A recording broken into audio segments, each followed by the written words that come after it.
Hello, everybody. Welcome back. We're joined today with Adam, who's going to share his testimony, his journey of narcissistic abuse. Welcome, Adam. I'm so happy you're here. How's your day going? It's going well, Veronica. It's great to be here. I am excited to give you the floor to share your story of coming to the faith. And it's a dramatic story. So take us to the beginning and share with us what was your life like before meeting Jesus in the thick of narcissistic abuse?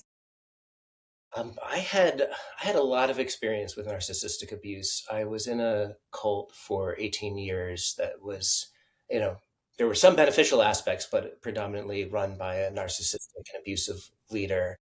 And so before before coming into contact with Jesus, I had gotten out of the cult, and then I had gotten engaged to a covert narcissistic partner, and I also had many employees who were embodying various forms of narcissism in the work that I was doing, or that I still am doing, with autistic and developmentally disabled youth and adults. And so I just experienced, and particularly a very trusted protege and business partner that I was working with turned out to be extremely narcissistic as well. So experienced, I would say, three central narcissistic betrayals. One was from my mentor and teacher. The second was from my former fiance and lover. And then the third was from the person who was running my company and working with me in the business. And, the most deeply impacting of them all initially was the, being involved in this cult and really being led astray by this leader who had some wisdom and intelligence, but it was very much more about power and control and manipulation than about truth and love, as he was professing it to be. So the before encountering Christ, I think, like, I had gotten into I learned how to battle with narcissists, and, like, really finding the truth of my heart. That was led me to Jesus. I was finding the truth of my heart, and I was not tolerating bullshit from anyone anymore. There was some way of, like, but I was also on a reactive rampage against narcissism and wanting to change the world around it. And in a lot of ways, there was goodness in that, and I was not at peace in that path. And in this third betrayal, the one with the person who was running my business, I realized, like, it seemed like I was bound in this cycle of continually suffering these intense betrayals and narcissistic abuse. And that's when I found myself really turning to Jesus. My good friend Mark, I found myself going to him to counsel, and being drawn toward metanoia, the Catholic person community that he and his wife run in Vermont. And then I came in touch with you, Veronica, and that in that time period, after I was ready, I was starting to attend Catholic church and committed to being baptized and confirmed. And that's when I started journeying with the Catholic Narcissism Support Group as well. Talk to us more about, like, how did you end up in this cult? Because that's very unique. Like, what was going on in your life that drew you to seek out that sort of community or support? Yeah, and just share where were you at, like, in your mental state that drew you into that. Sure. I was At that time, I was a Waldorf teacher teaching elementary school, and I knew that I had something, like, what I had to do had something more to do with healing, and I was seeking something that had to do with healing and kind of fused some of the things I was interested in. And I remember seeing a flyer for this group and just feeling an immediate draw to the group. And initially, I mean, the first year of it, I mean, it was all about exploring feelings and getting connected to yourself in the present moment, and, even, like, channeling deeper aspects of yourself, and a lot of self-knowledge and useful skills. But I think there was this underlying feeling of, like, something not being quite right in my life, and I was looking for something to fill that void or that hole. And the process coaching community, the Healing to Wholeness work, the two names it goes by, really sort of met that. And And for a period of time, it seemed to be really good for me. But as I got more deeply involved in the community and was one of the leaders in the community, I began to not feel good about the leader and his, like, particularly he would take control over, decisions around who, like if I was with a girlfriend and things weren't going well, I'd seek his counsel, and then he'd start suggesting that I break up or do things that, maybe a good mentor might do, but it started to become more about what he wanted for me than what was my decision to make. Right. So when did you realize that you mentioned this gut feeling, something wasn't quite right? And was there like an aha moment where you're like, whoa, this person is narcissistic? Like I'm being controlled, I'm being manipulated. Did there come a moment where that really clicked? In um, I had gone on an iboga journey, and iboga is a psychedelic substance that can be used in treatment for addiction. And during that journey, I had this very simple words like that I was following. The message was like I was following him and not myself, and it was just this profound sort of truth. In retrospect, I almost see it. I believe that was Jesus's voice actually starting the way of following him. But it was like initially he had to help me not follow this false prophet, this false teacher. So by just a simple truth, I didn't even see a way of not following him at that time because my life was so sort of bound around him. In that journey, after that journey, I became very angry anytime he tried to manipulate me. It just like there was some way that my anger was sort of shut down before, and then after this I couldn't tolerate manipulation. Right. And once you had that, I guess you could call it awakening, did you stay with the group much longer? It was a couple months before I was thrown out of the group, actually, Mm, and that's when I fully realized it was a cult at that time, because me speaking my truth meant I was not allowed to be there. exiled. Yes. That's crazy. Okay, so what happened after that? You left this cult. What happened next? Right. Well, I mean, initially I was still trying to communicate with the leader and the other members of the group. And eventually other members of the group saw what was going on, and like the whole thing became dismantled, and the leader had a psychotic split, and just the whole thing fell apart. And that kind of in a way that empowered me, because it's like fighting directly against a narcissistic sort of foe and adversary. I was able to, with the help and support of others, take this down and get everyone out of the group. But there was also this way in which I found narcissism still present in other members of the group, even after we were sort of out of the immediate influence of the leader. So I started writing. I started having all this creativity kind of burst forth, and I started a nonprofit that was dedicated to like heart centered living. And like I was sort of very like, okay, narcissism is the root of all evil in the world, and we need to stop it, and we need to like wake everyone up to this truth. And during that time, I was really, very kind of fueled by this journey. And it was during that time that my fiance at the time started to become very critical of my anger with the group, my anger with the leader, like the battles that I was having. She became more and more critical and like undermining of me and the direction I was going. Interesting. Interesting. Why do you think that is? Was she just like threatened by maybe you waking up to kind of the truth of what's happening? Yeah, I think that she needed the relationship to be all about her, and in this state that I was in, I needed at least equal time, or to be all about me sometimes. In the like I had this huge gaping wound that I was going through psychologically, and she had a lot of trouble with anger. She had a lot of trouble with her own and other people's anger. So she just didn't have the space for what I was going through. So what happened next? So you left this cult. You're starting to notice that the relationship you're in has some unhealthy, maybe toxic elements to it. What's the next thing that happens?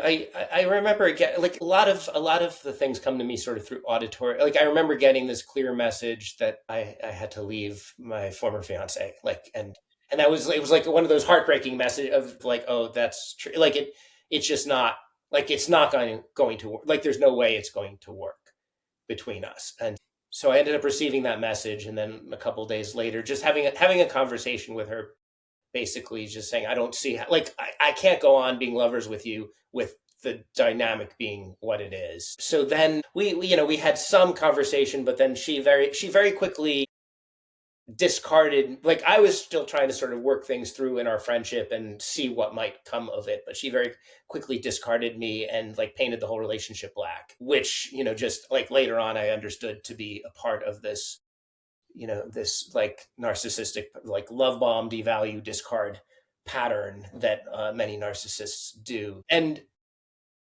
I went back and like I was so furious at like I sometimes thought maybe I'm the problem in our relationship, and I, especially with her, I kind of thought maybe I had messed things up. And there were times after that where I apologized to her and like tried to sort of reconnect with her. But once our relationship had ended, she closed her heart off, and then that was effectively the end of that. So you left this cult. The relationship you're in mimicked a lot of similar characteristics.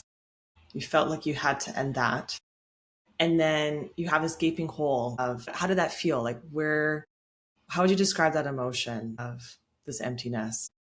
I mean, I would say that like there was a lot of like suicidal despair for me, particularly after the breakup with my former fiance, where I think there was some way. I mean, I had loved her so deeply, or who I thought she was. It was just, I think, especially on top of the other wound and everything else, she was becoming a real pillar of support for me. So the darkest times in my life, in many ways, happened around that breakup.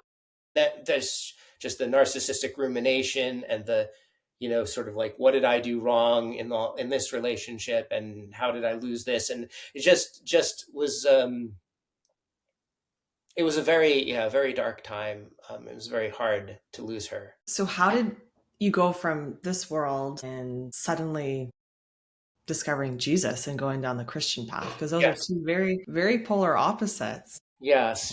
I mean, before I think that as the sort of the third betrayal happened with just before that, I met Chrissy, my fiance and life partner. That relationship really proved like that was the kind of connection I'd always been looking for, like one that's mutually loving and supportive, and where we both have each other's best interest at heart. And that was it. Just as I had that relationship kind of in my life, it shed light on how toxic these other dynamics were. But I would say that then I was recovering from the time with my former fiance, because there was a period of time where I, was single and couldn't be with anyone, and was just really going through this torture, torment. Anyone who's experienced narcissistic abuse, how, particularly when it's with a lover, how like torturing and harrowing that can be.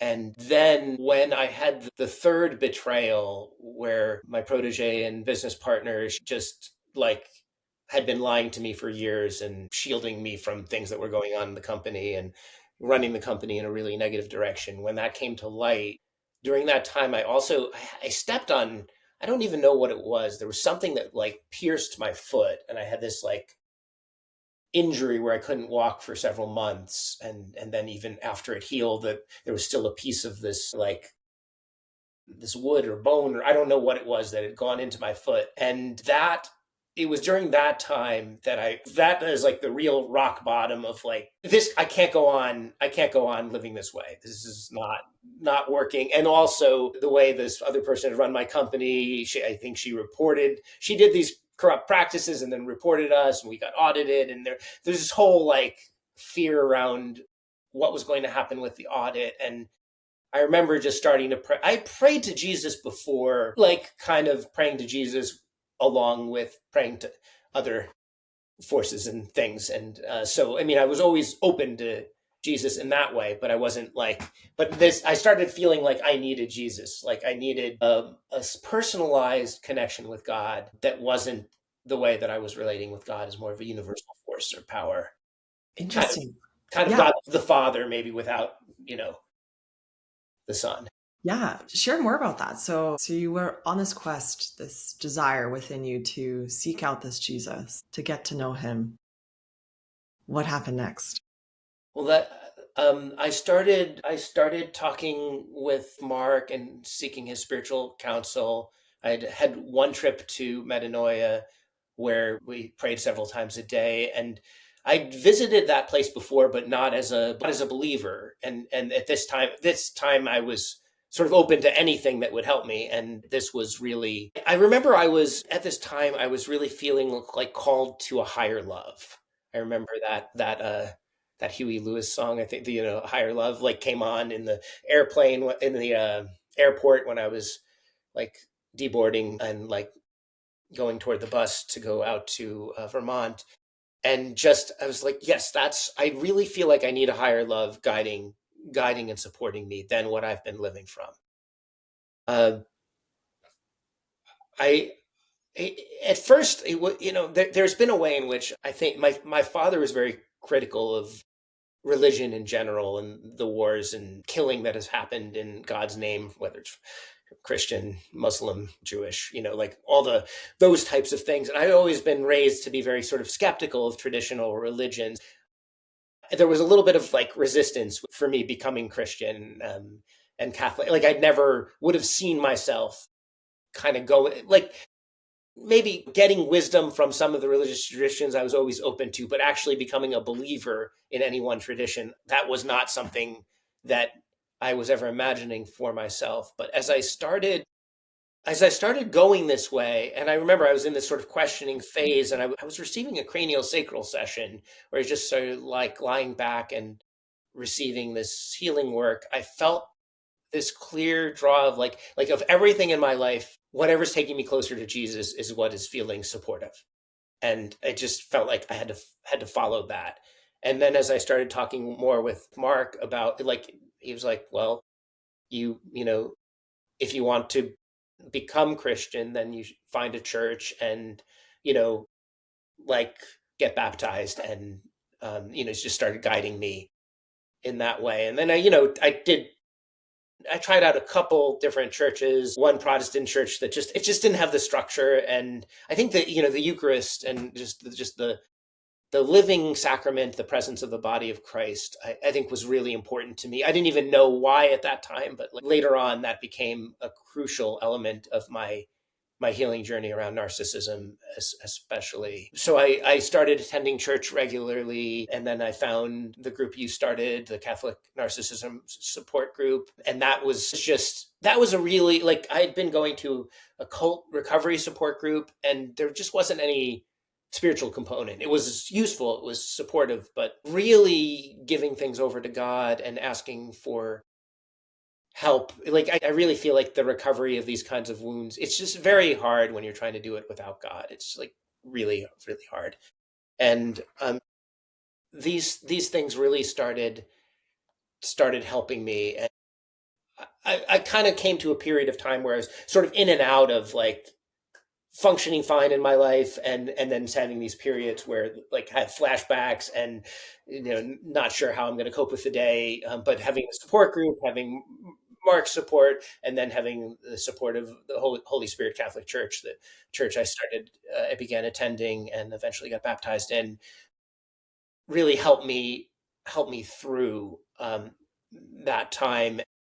Once I kind of as I got on this path, like things with the audit, kind of like there was some things to clean up, there was some financial penalty to pay, but it was like it was almost, I could feel Christ's grace kind of blessing that. And just I during this time I was praying a lot for my enemies, for these three people and the many others that had betrayed me. And there was this sense of injustice and just that was kind of torturing to me at different times in this.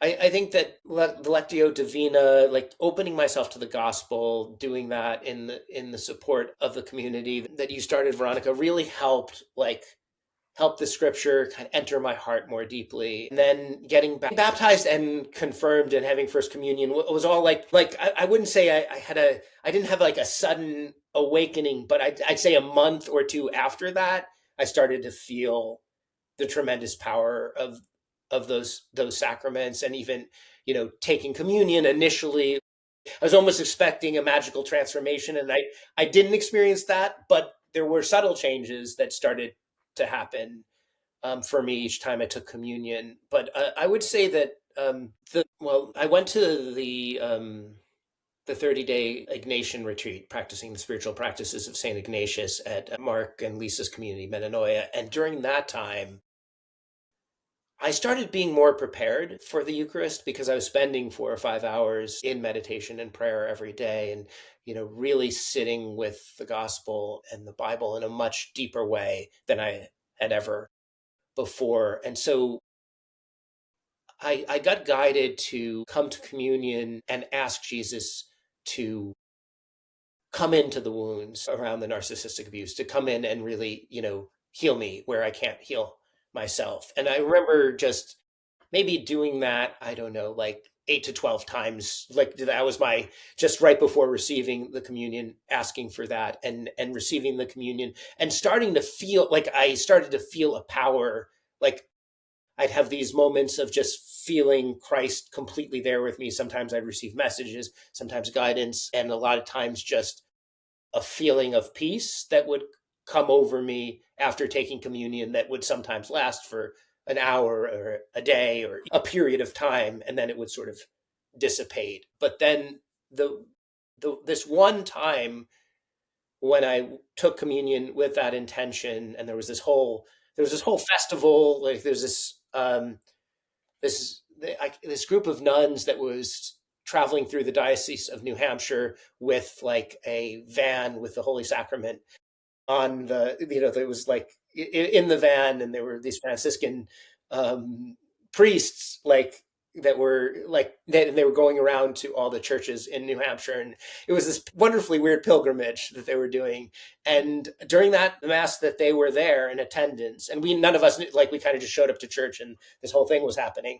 And then during that mass, I got this message that said, you are healed, after I took the sacrament. And then that was like 24 days into my Ignatian retreat. So I had another like week left after that. But since that time, there was a place where I felt like I was living from the wounding and just in fear of it. And since that time, I've noticed that there's been a profound shift where like, and part of that came out is like I got engaged to Chrissy, and like kind of because there was this place where I was like, okay, well, when am I going to discover that she's narcissistic? And just like there's this just like, who's going to betray me next, and what's going to happen, and how can I be safe? And realizing more and more in this retreat time how much I was subtly in fear, and getting it that Jesus has been supporting me through all of this, and even if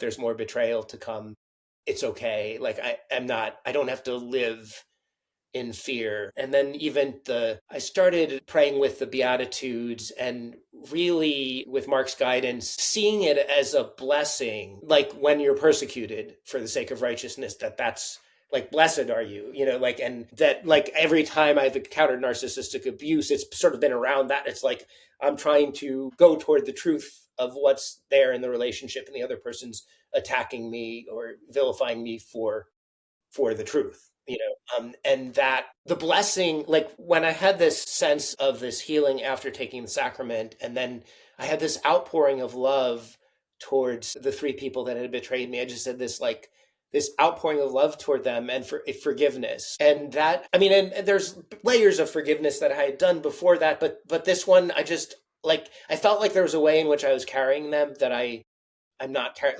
They're in God's hands, and I wish them well, and I don't have to, like, one of the things I had received at another time was that, particularly my former fiance, that praying repeatedly for her was a form of carrying and not trusting in God, and that, like, you've prayed for her, now let her go.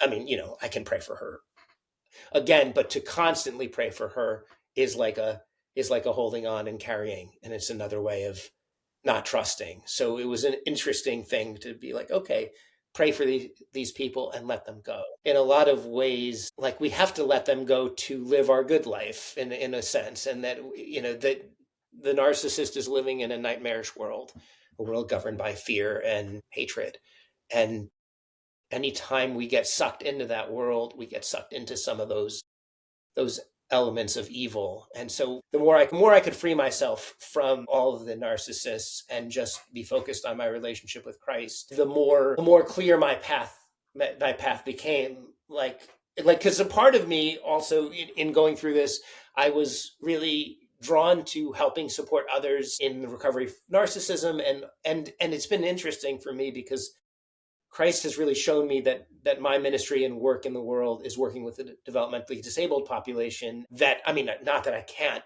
support others at different times, but that's my calling and that should be my main focus. And that's been really clarifying for me.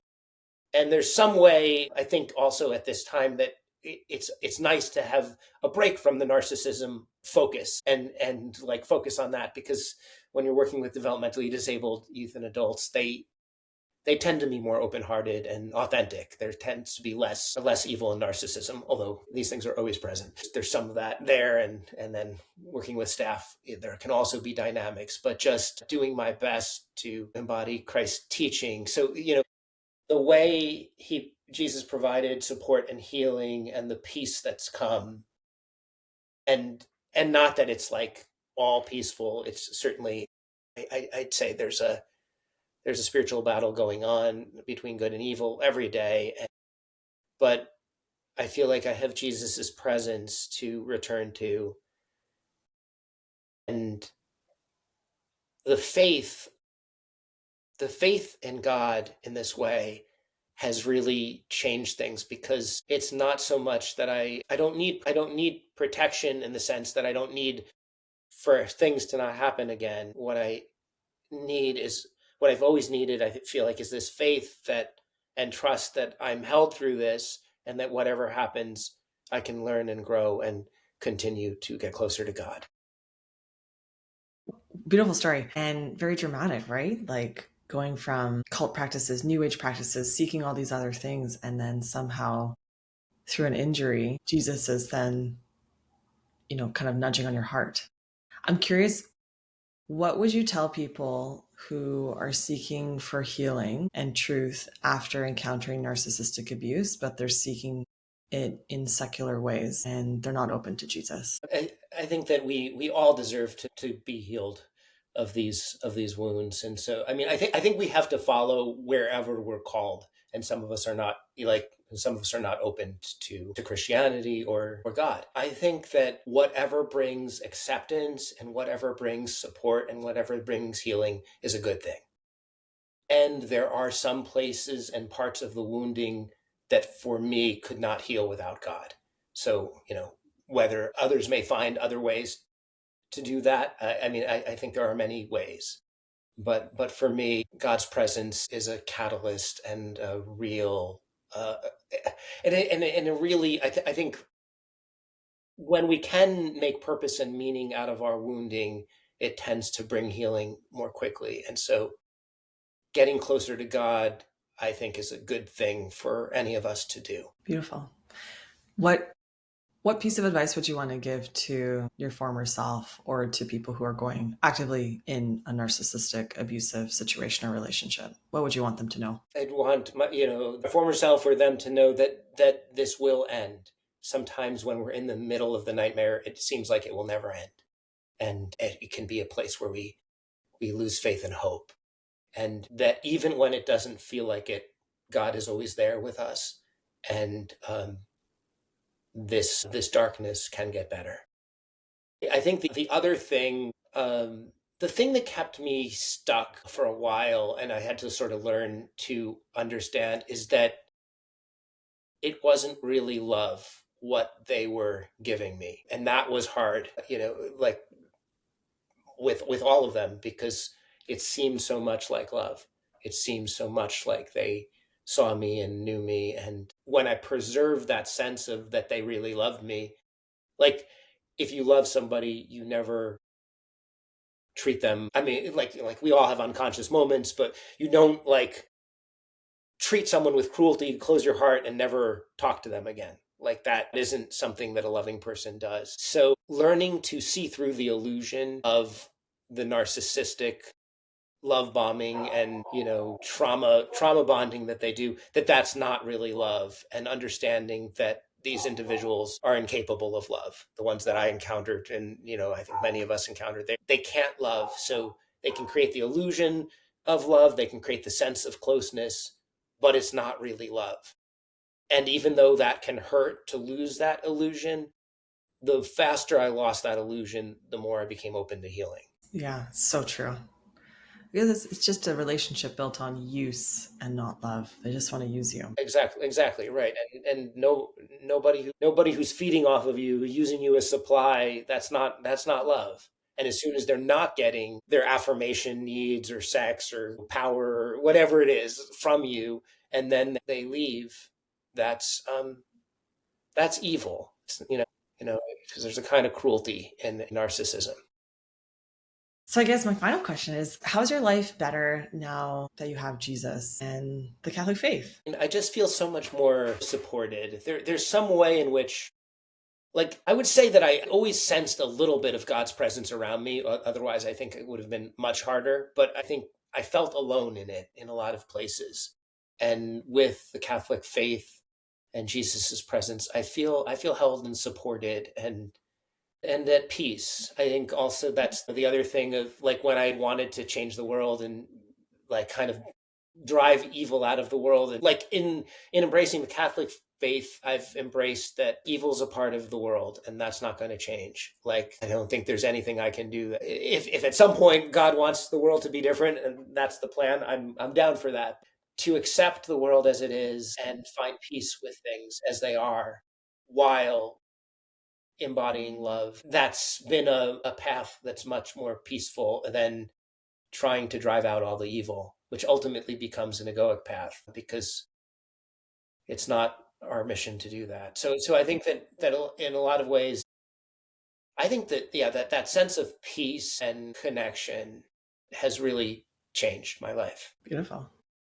Anything else that you want to share or discuss? Yeah, I mean, I think that one of the things that happened to me, particularly since I received that healing in the Eucharist, is this sense that, like, for a lot of time, I had wished this had never happened to me. And I just felt like this was a curse. Since that time, I'd realized if I could do it all over again, if I like, and that meant getting here, I would do it all over again. All of these things are a blessing, and all of these things are made good with God. And so there are no mistakes in this way. And like anything, any way that we've gone in the wrong way or any way that we've been influenced by evil, everything can be redeemed in God. So we never have to lose faith or hope. And that it's only in those places where we're really lost in trauma where we lose that. And when we are not seeing through fear, when we're seeing through faith, there's nothing that God can't make good. Amen. So true. God is always bigger than the narcissist. Absolutely. God's won the enemy, and God's already won that battle. So Yes. I definitely resonate with what you're saying. The narcissist is, in a sense, they're a minion of Satan until they're not. And, I think that anyone, should they really turn to God, could be healed of. We look at Saul, St. Paul is profoundly evil, killing and hunting Christians, and turned around by Christ. And I always hold that hope for anyone who's lost in evil, that can all be turned around in God. Absolutely. I totally agree. Well, beautiful. Thanks so much for your vulnerability and sharing your story. Thank you for having me. And sharing your heart. It's welcome back home to Jesus and the Catholic faith. It's so exciting.